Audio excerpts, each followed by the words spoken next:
Excellent presentation. I'm from Intel. So one of the things that we want to do today is to learn from experienced company about innovation, what is new in the blockchain area, not only to listen that hackers are asking for bitcoins after some ransomware attack somewhere in the world. We think that cryptocurrency is going to change the world. Already we are hearing that different governments around the world would like to have their own cryptocurrency. What does that mean? What type of regulation is needed to accept this? How this thing going to influence our life? All of these things we don't know yet. We want and expect that the next speakers will also address those points, and later we have the panel. So let me please introduce you the next speaker. So I'm going to call now Hagai Zahor. Where is Hagai?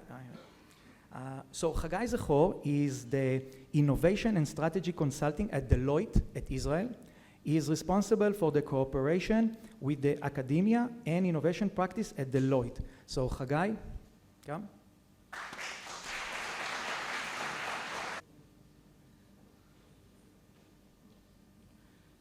Thank you very much, Jacob. As Jacob mentioned, my name is Hagai, and I'm an innovation consultant in Deloitte, Israel. I will try to answer some of the questions that Jacob have just mentioned in terms of the industry or about some implications of regulations and some other things. So I'm personally working in the blockchain industry for the past 2 years, and there's a huge development in terms of blockchain applications all over the world and specifically here in Israel.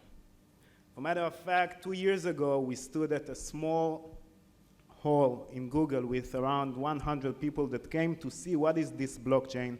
And today there are over 700 people that have gathered to hear what are some key features with the blockchain platforms and with this technology.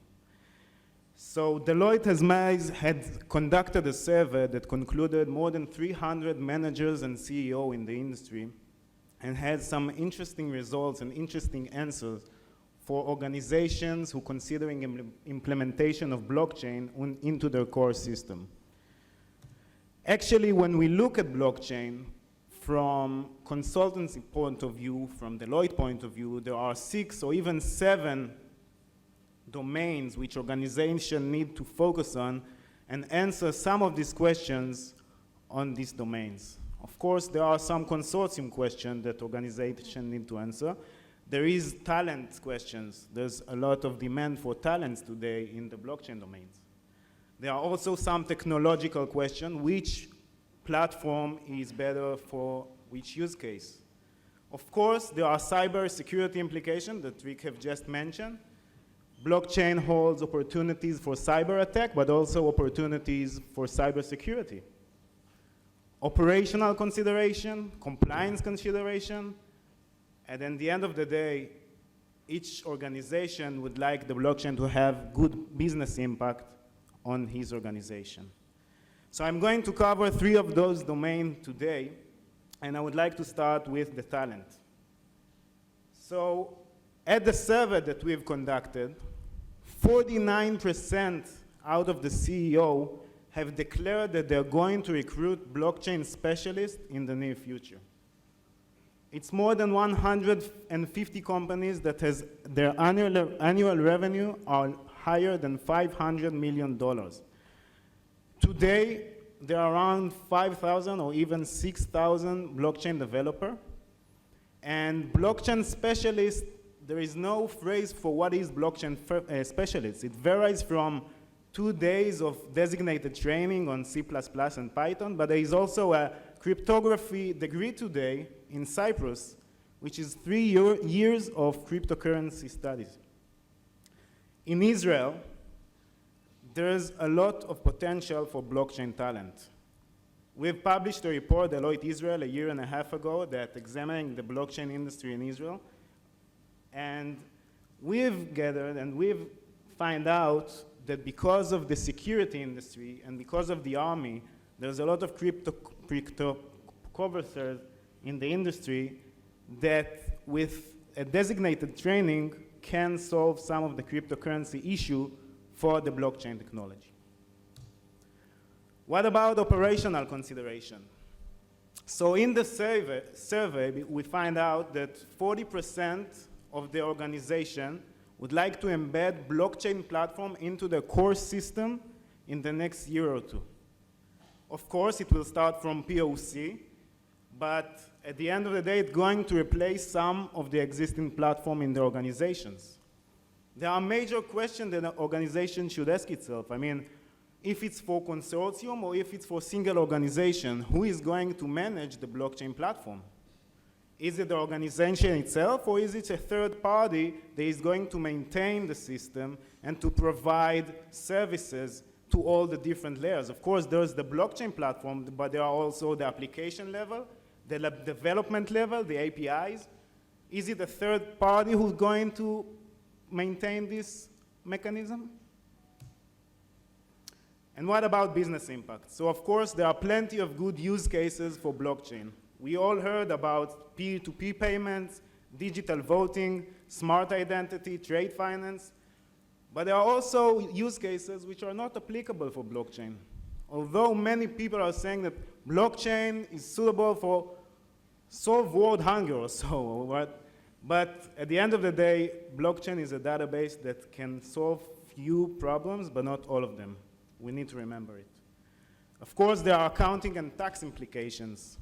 Imagine yourself a consortium with an organization from Israel, from the UK, and from the US. The Israeli organization has transferred an asset to the UK organization, and the American organization has charged the Israeli organization. Who is going to pay the tax? Who is the key decision maker? Is it an income tax or a transfers tax that is going to be charged with the organization? And of course, there are some risk factors that organizations need to consider. I mean, there are the traditional risks like the strategic, the security, but there are also value transfer risk and smart contract risk. We all seen the DAO attack about a year ago, and we all know that smart contracts are prone for cyber attack. At Deloitte, we've published a point of view a few months ago regarding blockchain and cybersecurity. We divided it into three sections: confidentiality, integrity, and availability. Of course, in order to operate blockchain platform, you need to secure the blockchain from the app layer, because most blockchain, user can be exposed with the data. He cannot change the data, but he can be exposed to the data after penetrating the first layer. Therefore, you need to secure the first layer, the application level. As I mentioned, blockchain holds also opportunities for cyber security. What means by leveraging encryptions and PKI, you can maintain the blockchain platform even better. In terms of integrity, so as I mentioned, smart contracts are prone to attack, but also consensus model provides organization with a further level of assurance because the majority of nodes need to approve a transaction. 51% in most blockchain need to approve a transaction, therefore it contributes to the assurance. In terms of availability, so think about DDoS attack for the Bitcoin blockchain, for example. DDoS attack for a few wallets over the network at the same time that gives commands of wiring digital Bitcoin from point to point. Of course, it will not shut the Bitcoin blockchain, but it will influence the Bitcoin. There are lack of regulation implications that Jacob have mentioned, but in most blockchain, they have no single point of failure, what can contribute a lot to the blockchain platform and to organizations. So we at Deloitte have done plenty of projects and POCs in the recent 3 or 4 years. Some of them I would like to share with you that have combined the 4 layers that I just mentioned. First one is the U-Vote. It's a voting system, blockchain-based voting system actually. We've found out in the US, for example, the American taxpayer paid more than $800 million for the last election in the US. It's manually, you need to count the vote manually. There are non-equal votes because of the electoral with blockchain-based voting system, of course, you can count the votes automatically because of the digital technology. And you can also have few kinds of counting in terms of weighted counting, for example, proxy voting for shareholders or electorate in the US, also equal voting like in Israel, like parliamentary elections. The EduChain in Ireland for Financial Services Institute, in order to provide financial services to their clients, their employee need to have a few certifications and few qualifications in order to provide these kind of solutions. Now, the regulator always check if these employees has the relevant certifications, and of course, the managers of the financial institute also need to make sure that their employees have the relevant certifications. Therefore, we've developed a platform that the front-end solution includes an app that each employee has that includes his qualification, his degrees, his PhD, or whatever necessary, but the regulator and the manager can make sure that this employee and this service provider has the relevant certification, and the organization can solve his client's problems. Know your client, there are plenty of know your client use cases. At the end of the day, mortgage loaner, for example, need to provide several certification and bank account, a regulation account, a relative that signed on this mortgage. Using the blockchain system, the certification can become digital, and at the end of the day, financial institute can sell the data to another financial institute, what will decrease the cost of the financial service provider and the other financial degressor, and will decrease the frustration of the mortgage loaner. There are plenty of supply chains solutions. One of them is the art tractive, when you can track and trace luxury art with the blockchain. With an IoT piece, you can track an art piece, and you can also make sure that a kosher money has been wired for this luxury art, anti-money laundering mechanism, of course, which is on the blockchain. Last but not least is the reinsurance solution that insurers can sell portions of risks for the insurance contract based on a smart contract mechanism to other insurers. This is a use case that we're working on right now, and it's going to be really interesting.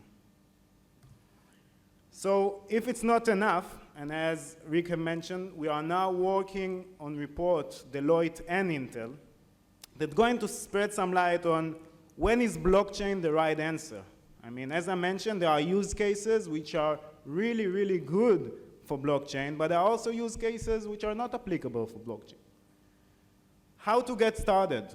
Which blockchain platform is the best for you to use for specific use cases? And of course, not all blockchain are created equal. I mean, there are specific blockchain platforms which are relevant for specific use case and vice versa. So stay tuned to this report. We are going to tell you a bit more later on today. And of course, if any of you have any further question or would like to discuss some of the use cases which I just mentioned, you're more than welcome to approach me after the event. Thank you very much.